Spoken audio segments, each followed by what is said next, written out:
Thank you, Madam President. Dear colleagues, and so to summarize, fundamental principles of the international law must be respected, protected, promoted, without any precondition at any condition.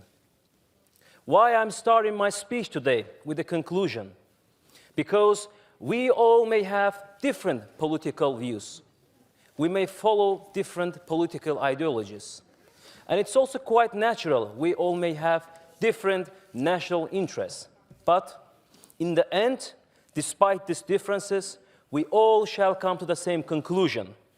As a matter of fact, these differences shall be our strengths rather than weakness when addressing the common problems. Yet, too often we are failing to meet common threats with the spirit of the common cause. Perhaps we shouldn't be surprised. When 80% of the world's COVID vaccines went to the G20 countries, only the 0.6% of the vaccines went to the low-income countries. When Islamophobic attacks in France increased by 53% in 2021. When the holy book of Muslims, the Quran, was torn apart and burned in the Netherlands just a day ago. When Armenia kept internationally recognized territories of Azerbaijan under occupation for 30 years.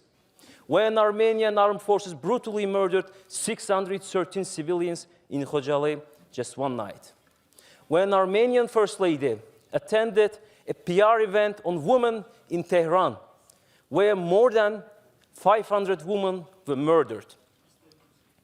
And international organizations turned a blind eye to this, didn't react in time. And in the best case, international organizations applied the principles of international law selectively. For example, in the last 30 years, based on the international law, international political and financial institutions, power holders, did not apply any sanction to Armenia as they are doing so to Russia now.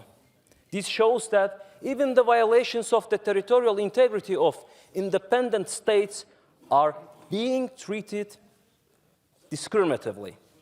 And these discriminations created mistrust in international order. These discriminations created erosion of the universal values.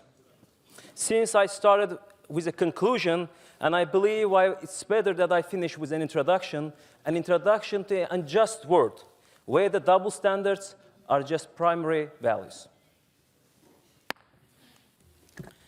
Thank you. The next speaker.